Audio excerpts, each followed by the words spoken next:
میرے معزز مسلمان بزرگوں، عزیز بھائیوں، اللہ تعالیٰ کا ارشاد ہے اور اس کا مفہوم ہے کہ ایمان والے مرد ہوں یا عورت، وہ اپنے ماحول میں برائی برداشت نہیں کرتے اور ان سے نیکیوں میں کوتاہی ان سے برداشت نہیں ہوتی۔ جہاں بھی ایمان والے رہتے ہیں، گھر ہو، دکان ہو، فیکٹری ہو، ان کے ماتحت ہو، ایک مجموعہ ہو، ایمان کا تقاضا یہ ہے کہ ایمان والا اللہ کے معاملے میں بڑا غیور ہوتا ہے، اس کی نافرمانی اسے برداشت نہیں ہوتا۔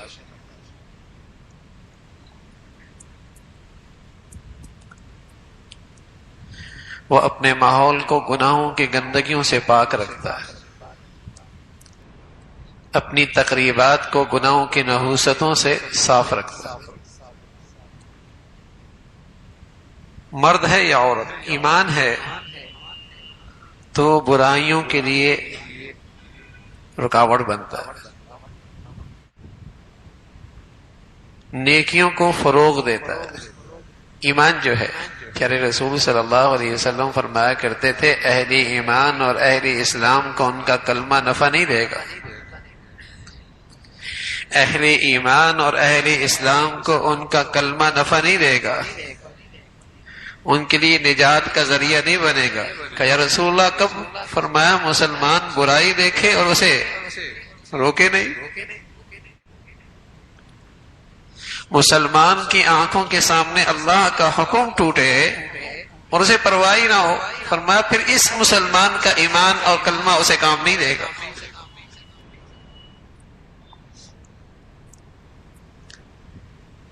اس لیے کہ اگر صحت مند ایمان ہے اور واقعی ایمان کا چراغ اسے میسر اور روشن ہے دل کی دنیا میں، یہ اللہ کی نافرمانی برداشت نہیں کر سکتا۔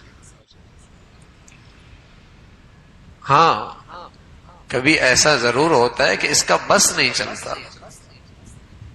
اس کا زور نہیں چلتا، اس کی بات نہیں چلتی، تو پیارے رسول صلی اللہ علیہ وسلم نے فرمایا ایمان کی علامت ہے کہ بے چین تو ہو، پریشان تو ہو، دکھی تو ہو کہ یہ اللہ کی نافرمانی کیسے مٹے۔ اگر یہ بھی کیفیت ہے تو ایمان ہے، ورنہ اگر اختیار ہے اور اسے قدرت ہے اور اپنے ماتحت ہیں جو اس کی بات سنتے ہیں، مانتے ہیں، تو پھر ہاتھ سے روکنا ہے، پھر زبان سے انہیں سمجھانا ہے۔ اور جہاں اس میں سے کوئی بھی ایسی کیفیت نہیں لیکن ایمان جو ہے دکھی اندر سے، دکھی اندر سے کہ اللہ کا حکم کیسے اسے روکا جائے۔ رسول اللہ صلی اللہ علیہ وسلم فرمایا کرتے تھے من رأى منکم منکرا فلیغیرہ بیدہ، اے اہل ایمان اگر تم میں سے کوئی آدمی اللہ کی نافرمانی دیکھے اس کو ہاتھ سے روکو۔ آج مسلمان اسلام کے معاملے میں صرف نمک مثالے تک رہنا چاہتا ہے، یعنی اپنی زندگی میں چاہتا ہے کہ بس اسلام کا تھوڑا سا رنگ دے دے اور اسی پر مطمئن ہے۔ اتنا اسلام چاہتا ہے، اتنا دین چاہتا ہے جس سے اس کے مفادات پہ زد نہ پڑے۔ اب دیکھیے نا، عید کی نماز نہیں چھوڑے گا اور چھوڑنی بھی نہیں چاہیے، حالانکہ وہ واجب ہے۔ فجر کی نماز چھوڑ دے گا جو فرض ہے۔ عید کی نماز اس لیے نہیں چھوڑے گا کہ ماحول ہے نا، لوگ کیا کہیں گے، عید بھی نہیں پڑھتا، اور فجر کی نماز چھوڑ دینے میں کوئی کچھ نہیں کہے گا، سب بھی نمازی اکٹھے ہیں، اس لیے کوئی پرواہ نہیں۔ یہ اسلام کا اتنا ہی حصہ لینا چاہتا ہے، اتنا ہی رنگ لینا چاہتا ہے جس سے مفادات پہ زد پڑتی۔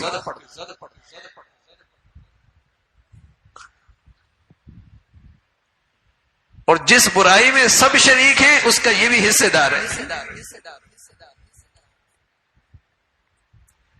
جب برائیوں پہ روک ٹوک ختم ہو جاتا ہے تو پھر برائیاں بھی نہیں رہتی.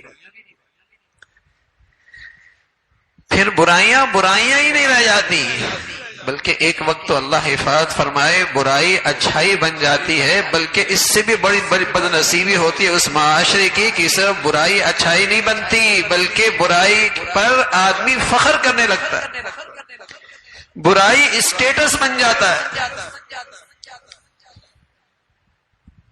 وہ ڈنکے کے چوٹ ایسی تقریبات کرتا ہے جہاں کھلے اللہ کی نافرمانی، اس لیے کوئی روک ٹوک ہی نہیں. تو اللہ نے اہل ایمان کی علامت یہ بتائی کہ ایمان والا اللہ کی نافرمانی برداشت نہیں کرتا، مرد ہے یا عورت، اگر ایمان ہے تو. والمؤمنون والمؤمنات بعضهم اولیاء بعض یأمرون بالمعروف وینہون عن المنکر. یہ ہیں ایمان والے، یہ ہے ایمان والی عورتیں، برائیوں سے روکتی ہیں اور اچھائیوں کو فروغ دیتے ہیں.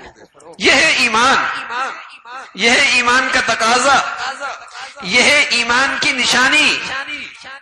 ایسا نہیں ہو سکتا میرے عزیزو خود کوئی تہجد گزار ہو اور اس کی آنکھوں تلے اللہ کی نافرمانی ہے اور اسے پرواہ بھی نہ ہو، ایمان کوئی نہیں ہے. رسول اللہ صلی اللہ علیہ وسلم فرمانے لگے من رأى منکم منکرا فلیغیرہ بیدی. جو آدمی اللہ کی نافرمانی دیکھے ہاتھ سے روکے. قدرت ہے، اولاد ہے، ماتحت ہیں، اس کی آنکھوں کے سامنے ہیں، اس کی بات سنتے ہیں، ان کے مفادات اس سے وابستہ ہیں، اس کی بات کو اہمیت دیتے ہیں. فَلْيُغَيِّرْهُ بِيَدِهِ فَإِن لَّمْ يَسْتَطِعْ فَبِلِسَانِهِ. اگر اس کی طاقت نہیں ہے، اتنا اختیار نہیں ہے، اتنی قدرت نہیں ہے، زبان سے سمجھا دے. اور اگر زبان سے بھی نہیں کہہ سکتا ہے، خطرات ہیں، شریعت نے اگلا درجہ بھی دیا. فَإِن لَّمْ يَسْتَطِعْ فَبِقَلْبِهِ. دل میں تو بے چین ہو نا، دل میں تو پریشان ہو. اللہ حفاظت فرمائے آگ لگتی ہے تو آدمی خود ڈول لے کے آگ بجھاتا ہے، اپنی سی کوشش کرتا ہے، نہیں بجھتی تو آواز لگاتا ہے، دوسروں کو بتاتا ہے یہ آگ لگی ہے. اور جب معاملہ اختیار سے اور بس سے باہر ہوتا ہے تو تیسری صورت کیا اختیار کرتا ہے؟ وہاں سے ہٹتا ہے، بے چین ہوتا ہے کہ یہ آگ کیسے بجھے، اس آگ کو کیسے بجھایا جائے. تو رسول اللہ صلی اللہ علیہ وسلم فرمایا ایمان جب ایمان ہوتا ہے، ایمان کی روشنی ہوتی ہے تو ایمان والا کہیں گناہ کی آگ دیکھتا ہے، اگر اس کا بس ہے تو ہاتھ سے بجھاتا ہے، نہیں تو دوسروں کو مدد کے لیے بلا کر اسے بجھاتا ہے. اور تیسری صورت کیا ہے؟ بے چین ہوتا ہے اس گناہ کی آگ کو کیسے بجھایا جائے. اور فرمایا جس معاشرے کے اندر یہ چیز ختم ہو جائے اس معاشرے کی تو اللہ دعائیں بھی قبول نہیں کرتا. وہ معاشرہ تو اللہ کی مدد اور نصرت سے محروم ہو جاتا ہے، اللہ کی رحمت سے دور ہو جاتا ہے کہ انہیں اللہ کے معاملے میں غیرت ہی نہیں ہے. اس کا چند ٹکوں کا نقصان ہو جائے تو اپنے ماتحت کو برداشت نہیں کرتا، اور وہ صبح شام اللہ کی نافرمانی کرے، ٹھنڈے سانسوں برداشت کرتا ہے، چند ٹکوں کا نقصان ہو جائے نہیں برداشت کرے گا، بے چین ہو جائے گا. فرمایا جس معاشرے میں مسلمان رہتے ہیں اور اللہ کا حکم ٹوٹ رہا ہو، اللہ کی نافرمانی ہے اور کسی کو پرواہ ہی نہیں، تو وہ دعائیں کریں گے، دعائیں قبول نہیں ہوں.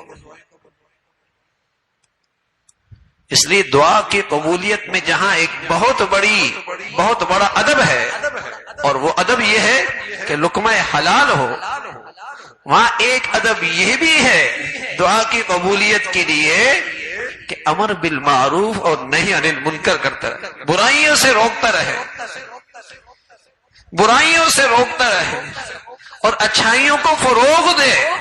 پیارے رسول صلی اللہ علیہ وسلم فرمانے لگے جب میری امت اس کو چھوڑ دے گی دعائیں قبول نہیں ہو، یہ فریادیں کریں گے، فریاد نہیں سنی جائے گی. تو یہ ایمان کا ایسا فریضہ ہے، اگر اس میں کوتاہی ہو جائے تو وہ معاشرہ اللہ کی رحمت اور مدد اور نصرت سے محروم ہو جاتا ہے۔ امر بالمعروف نہیں عن المنکر۔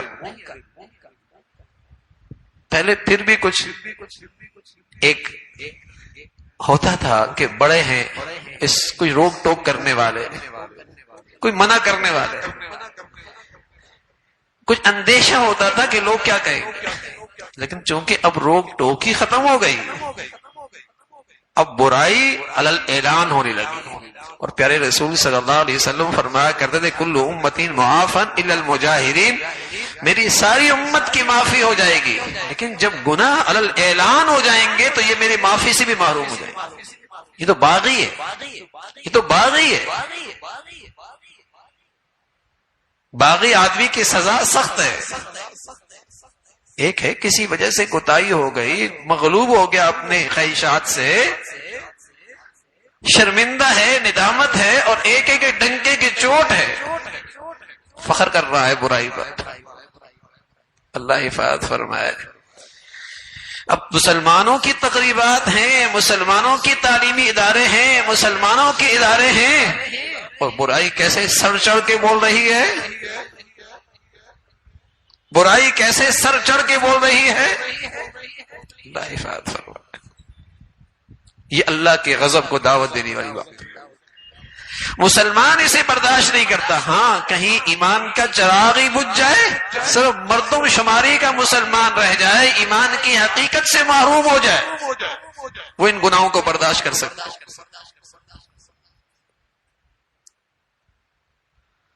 ہاں منافق کی علامت ہے۔ فرمایا منافق کون ہوتا ہے؟ جس کے اندر ایمان نہیں ہوتا۔ المنافقون والمنافقات بعضهم من بعض یأمرون بالمنکر۔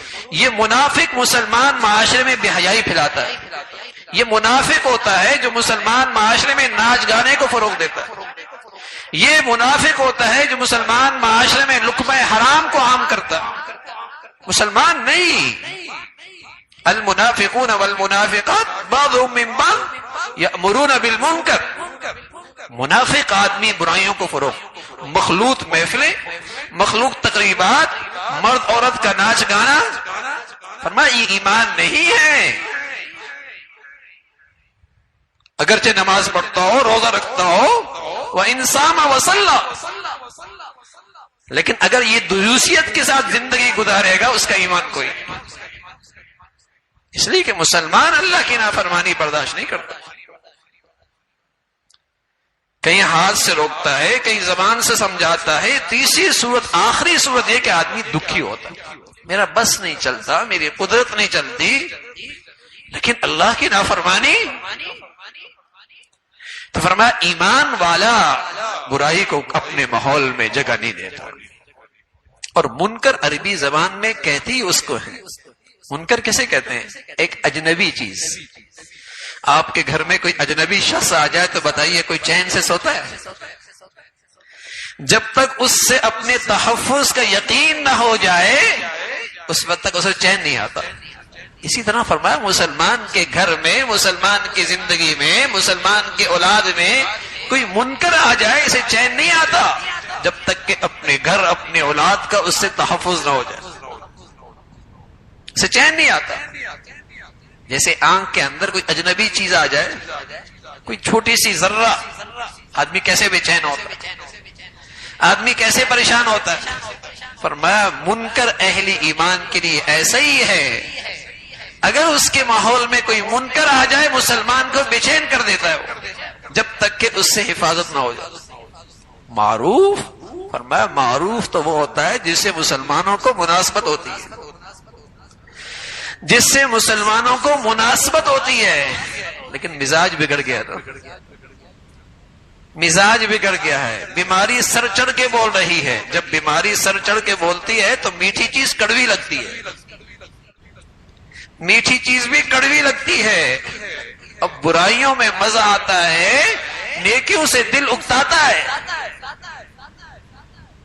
بروں سے مناسبت ہے، نیک لوگوں سے طبیعتیں اچاہٹ ہیں۔ مزاجوں میں بگاڑ آ گیا، مزاج بگڑ گئے۔ تو میرے عزیزو ایک بڑا فریضہ ہے، اور جس فریضے کی کوتاہی کی نحوست ہے کہ ہر طرف برائی ہے،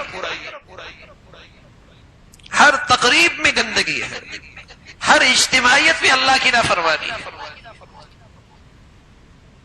اس فریضے میں کوتاہی کا نتیجہ ہے گھر گھر میں نمازی بھی ہوں گے، حاجی بھی ہوں گے، روزے دار بھی ہوں گے، اللہ کی نافرمانی بھی ہو رہی ہے۔ اللہ الامان والحفیظ، الامان والحفیظ۔ کیوں؟ اس فریضے کا اہتمام نہیں، کہ جیسے نماز پڑھنا ہے، جیسے زکوٰۃ دینی ہے، جیسے روزہ رکھنا ہے، جیسے حج فرض ہے، ایسی اپنے دائرہ اختیار میں جہاں اسے قدرت ہے برائی روکنا فرض، برائی کو مٹانا فرض۔ تو یہ مسلمانوں کا معاشرہ تھا جہاں نیکی کو فروغ ملتا تھا، برائی کی اور برے لوگوں کی حوصلہ شکنی ہوتی تھی، کہ وہاں برے لوگوں کی اور برائی کی کہاں گنجائش۔ اب تو یہ اچھا خاصا آدمی بھی کہتا ہے نہ جاؤں گا تو لوگ ناراض ہو جائیں گے۔ ارے میاں آپ کیوں ناراض نہیں ہوتے؟ وہ آپ کو گناہوں کی آگ میں بلا رہا ہے، کہتا ہے نہ جاؤں گا تو لوگ ناراض ہو جائیں گے، کیا کہیں گے؟ تو اسے یہ احساس کیوں نہیں کہ آپ کو گناہوں کی نحوست میں بلا رہا ہے؟ یہ احساس صرف آپ کو ہے، اسے کیوں نہیں ہے؟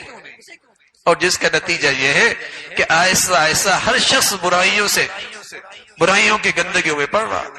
فرمایا بنی اسرائیل جن پر اللہ کی لعنت ہوئی اور جو اللہ کی رحمت سے محروم ہوئے، ان میں برائی کیا تھی؟ کانوا لا یتناہون عن منکر فعلوا، وہ ایک دوسرے کو برائیوں سے نہیں روکتے تھے۔ یہ اللہ کی رحمت سے محروم ہوئی ہے اور اللہ کی غضب اور لعنت کے مستحق ہوئی ہے، برائیوں سے نہیں روکتے تھے۔ اس لیے کہ جب گھروں میں اور تقریبات میں اور معاشرے میں اور اپنے ماتحتوں میں اللہ کی نافرمانی سے نہیں روکیں گے تو برائی نہیں رہے گی، برائی کی شناخت ختم۔ بیٹا سگریٹ پیے تو برا لگتا ہے اور لگنا بھی چاہیے، لیکن بیٹا نماز نہ پڑھے تو برا نہیں لگتا، اس لیے کہ نماز نہ پڑھنے والا چوکیدار بھی ہے، ڈرائیور بھی ہے، بیٹی بھی ہے، بیٹا ہے، وہ سبھی ہے نا، اس کی فکر نہیں ہوتی۔ تو معاشرے میں برائی نہ رہتی، بے حیائی گناہ نہیں رہا۔ اللہ ہم سب کی حفاظت فرمائے۔ تو میرے عزیزو، ایمان کا تقاضا یہ ہے امر بالمعروف، نیکی کو فروغ دے، اور وہ خوش نصیب زندگیاں ہیں جن کی زندگیوں سے نیکیاں پھیلتی ہیں، جن کی زندگیاں، جن کی صلاحیتیں، جن کے وسائل خیر کے پھیلنے کا ذریعہ ہیں۔ رسول اللہ صلی اللہ علیہ وسلم فرمایا کرتے تھے کچھ خوش نصیب ایسے ہوتے ہیں دنیا سے چلے جاتے ہیں لیکن ان کا سلسلہ نیکیوں کا جاری رہتا ہے، اور فرمایا کچھ بد نصیب ایسی بھی ہوتے ہیں، کچھ بدنصیب ایسے بھی ہوتے ہیں جو برائی کی بنیاد رکھ کے گئے، جنہوں نے برائی کی بنیاد رکھی مر گئے، لیکن لوگوں کے اندر وہ برائی چل رہی، لوگوں میں وہ برائی چل رہی۔ تو اللہ تعالی ہمیں خیر کا اور نیکی کے فروغ ذریعہ بنائے، اور اللہ رب العزت ہمارے معاشرے اور ماحول کو اور کس قسم کے منکرات سے محفوظ فرمائے۔ وآخر دعوانا ان الحمد للہ رب العالمین۔